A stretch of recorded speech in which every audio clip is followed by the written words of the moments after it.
బాబాయ్ దా సిట్టింగ్ వేద్దాం.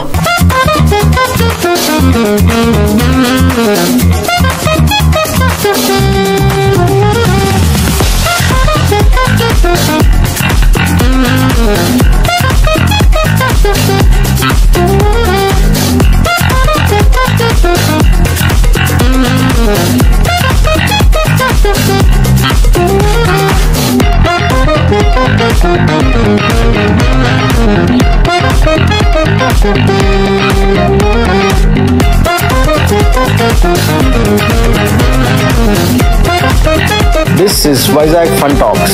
It's not a podcast, it's a fun cast. అందరికీ నమస్కారం. వైజాగ్ ఫన్ టాక్స్ మరో ఎపిసోడ్కి స్వాగతం సుస్వాగతం. Gavaskar series third test preview episode ఇది.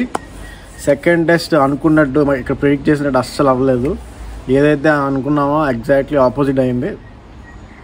సో ఇండియా సిరీస్ 1-1 అలాగో వైజాగ్ ఫన్ టాక్స్ ప్రిడిక్షన్ కూడా 1-1. కిందటి మ్యాచ్ ప్రిడిక్షన్ తప్పవడానికి కొంచెం కారణం ఉంది. వాషింగ్టన్ సుందర్ ఆడతాడు అనుకున్నాను నేను.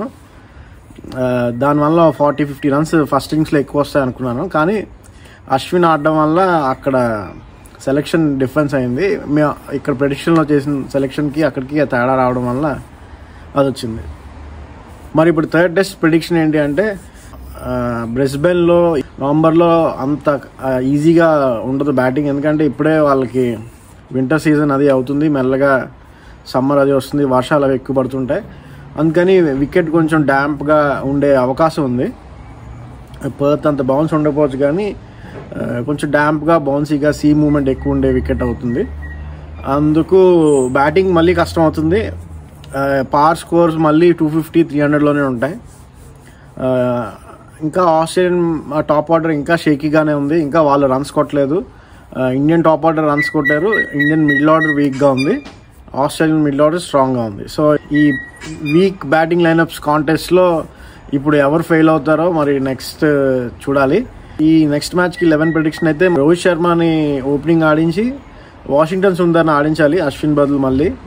ఎందుకంటే హెడ్ చూస్తే అశ్విన్ మీద మెంటన్ హోల్డ్ వచ్చేసినట్టుంది. అసలు అశ్విన్ని బాగా పైచేసి సాధించేసాడు హెడ్. అందుకని కొత్తగా ఫ్రెష్ బౌలర్ రావాలి. నాకు తెలిసి వాషింగ్టన్ సుందర్ అయితే బెటర్ అనిపిస్తున్నది. ఎందుకంటే వాళ్ళని లెఫ్ట్ హ్యాండర్స్ని కౌంటర్ చేయొచ్చు. బ్యాటింగ్ కూడా ఒక 30-40 రన్స్ ఎక్స్ట్రా వస్తాయి. మనం బ్యాటింగ్ లైనప్ వీక్గా ఉంది కాబట్టి ఎక్స్ట్రా కుషన్ కూడా వస్తుంది. హర్షిత్ రాణా బదులు ఆకాష్దీప్ అంటున్నారు. ఫ్రెష్ లెగ్స్ వస్తే బాగుంటుంది. లేదా బ్రిస్బెన్ కాబట్టి ఇంకా ప్రసిద్ధ్ కృష్ణ ఆడించినా బాగానే ఉంటుంది. నేనైతే ప్రసిద్ధ్ కృష్ణనే తీసుకుంటాను బ్రిస్బెన్ టెస్ట్లో. ఎందుకంటే సీమ్ అవుతుంది కాబట్టి అన్ఈవెన్ హైట్ డిఫ్లెక్ట్ చేయడం అది కొంచెం కష్టం అవ్వచ్చు అని. ఓవరాల్గా మనకి బౌలింగ్ వెరైటీ తక్కువ. ఎందుకంటే లెఫ్ట్ ఆర్మ్ సీమర్స్ మనకి క్లియర్ కాబట్టి, లెఫ్ట్ ఆర్మ్ సీమర్ ఉంటే బాగున్నది ముందు నుంచి చెప్తాను. కానీ క్లియర్ కాబట్టి ఇంకేం చేయలేం, ఉన్న రిసోర్స్ని వాడుకోవాలి. పువర్ సెలెక్షన్ అయితే ఉంది. ఆ సెలెక్షన్ కమిటీని ఒకసారి సిరీస్ అయిపోయాక ఒకసారి వాళ్ళని రివ్యూ చేయాలి. అసలు ఏం చేశారు, ఎందుకు చేశారు, చాలా మిస్టేక్స్ చేశారు సెలెక్షన్స్లో.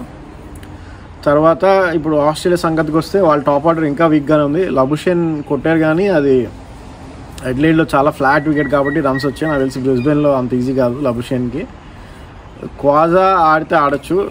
మిడిల్ ఆర్డర్ అయితే వాళ్ళది కొంచెం స్ట్రాంగ్గా ఉంది ఓపెనింగ్ కన్నా. క్వాజా మాత్రం క్లిక్ అయితే వాళ్ళది ఇంకా అన్స్టాపబుల్ అయిపోతుంది.